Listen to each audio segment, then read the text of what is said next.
Hello everyone, welcome to my channel. দেখো, আজকের এই ক্লাসে আমরা আরেকটি এক্সপ্রেশন নিয়ে কথা বলবো।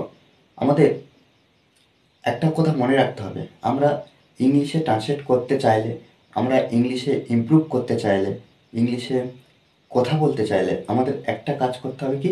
প্র্যাকটিস। অনবরত আমাদের কি করতে হবে না, প্র্যাকটিস করতে হবে। প্র্যাকটিসের বিকল্প কিছু হয় না। দেখো এখানে বাক্যগুলো কি দেওয়া আছে। প্রিয়ার ইংরেজি শেখার কথা ছিল। প্রিয়ার ইংরেজি শেখার কথা ছিল। কাল আমাদের দেখা করার কথা ছিল। এখানে দেখো প্রত্যেকটা আমরা দেখতে পাচ্ছি, প্রত্যেকটা বাক্য আগে পরিকল্পনা অর্থাৎ পূর্ব পরিকল্পনা হয়েছিল। এই যে আমার কাজটি করার কথা ছিল, অর্থাৎ পরিকল্পনা হয়ে গেছে। এই ধরনের বাংলা বাক্য যখন আমরা দেখব, তখন ইংলিশে কিভাবে করব, আমরা যে গঠনটা এখানে আমরা লিখব, সেই গঠনে আমরা এই ধরনের বাংলা বাক্য খুব সুন্দরভাবে হাজার হাজার বাংলা বাক্য তৈরি করতে পারবো। দেখো গঠনটা কি। ফার্স্ট টাইম কি করতে হবে, আমাদের সাবজেক্ট আনতে হবে। সাবজেক্ট প্রথমে কি করতে হবে না, সাবজেক্ট। তারপরে ওয়াচ অথবা ওয়্যার, ওয়াচ অথবা ওয়্যার ব্যবহার করতে হবে। Plus to plus have plus V3। সেই ক্রিয়াটা পাস্ট পার্টিসিপল ফর্মে লিখতে হবে, অর্থাৎ V3। তারপরে আমরা যে অবজেক্টটা পাবো, সেই অবজেক্টটা এখানে লিখে দেবো। ওকে, সেই অবজেক্টটা শেষে আমরা লিখে দেবো। দেখো, প্রিয়ার ইংরেজি শেখার কথা ছিল, ইংরেজি শেখার কথা ছিল। দেখো সাবজেক্টকে প্রিয়া, তাহলে আমরা প্রিয়া লিখে দেবো। প্রিয়া। কখন ওয়াজ বসবে আর কখন ওয়্যার বসবে আমরা সবাই জানি। তাহলে কি এখানে দেখো, প্রিয়া থার্ড পার্সন সিঙ্গুলার নাম্বার, অর্থাৎ একজনকে বোঝাচ্ছে। থার্ড পার্সন কিন্তু সিঙ্গুলার নাম্বার বোঝাচ্ছে, ওই জন্য আমরা কি করবো, ওয়াজ বসাবো। Watch to have, watch to have. এবার ভার্ব কোনটা, শেখা। লার্ন বলতে শেখা, লার্ন, LEARN, লার্ন। এর V3 লার্ন, লার্নড, লার্নড,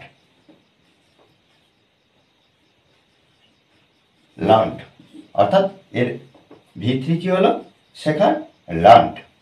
কি কি শেখার কথা বলা হচ্ছে, অবজেক্ট কিন্তু অটোমেটিক কি কি প্রশ্ন চলে আসছে। তাহলে আমরা কি করব না, এখানে ইংলিশ বসিয়ে দেব। ওকে, কাল আমাদের দেখা করার কথা ছিল। এখানে একইভাবে আমরা কি করব, সাবজেক্টটা খুঁজে বার করব, আমাদের উই।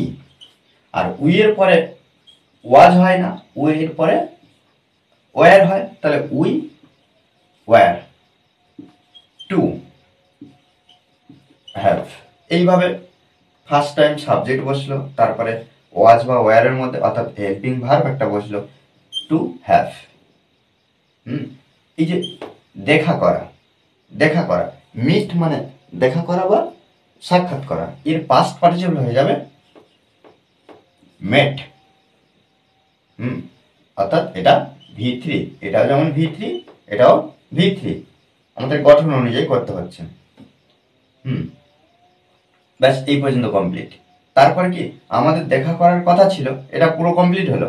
কবে না, কাল, অর্থাৎ কাল ছিল। কাল বলতে আমরা দুটো কালকে বোঝায়, আগামীকাল আর গতকাল। আর এখানে যেহেতু ছিল বোঝাচ্ছে, অর্থাৎ কাজটি হয়ে গেছে বোঝাচ্ছে, সেহেতু আমরা কি গতকাল যেটা হয়ে গেছে, গতকাল আমরা কি বসাবো, ইয়েস্টারডে,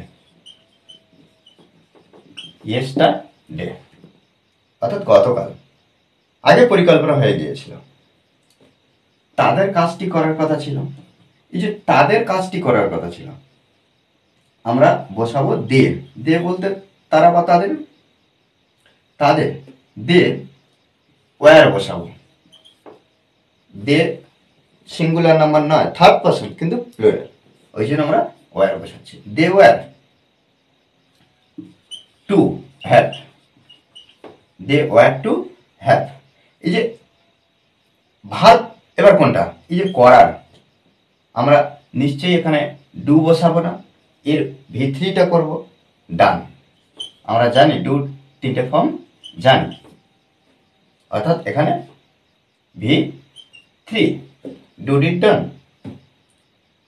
ওকে, তারপর কি অবজেক্ট আছে, হ্যাঁ কাজটি, কাজটি, কাজটি, ওয়ার্ক মানে কাজ, আর কাজটি নির্দিষ্টভাবে কাজের কথা বলা হচ্ছে, তাহলে আমরা এখানে কি বসাবো, দা বসাবো, দা ওয়ার্ক।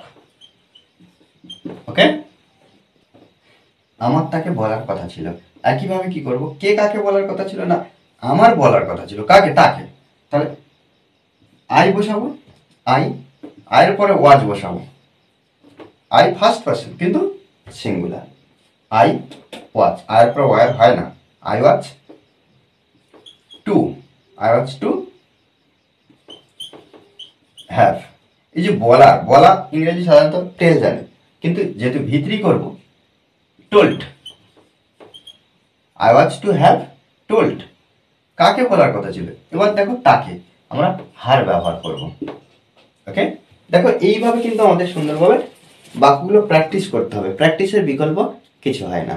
আর এই ধরনের প্র্যাকটিস ক্লাস অনবরত পাওয়ার জন্য অবশ্যই চ্যানেলটি সাবস্ক্রাইব করে পাশে থাকবেন। Okay, thanks for watching this video.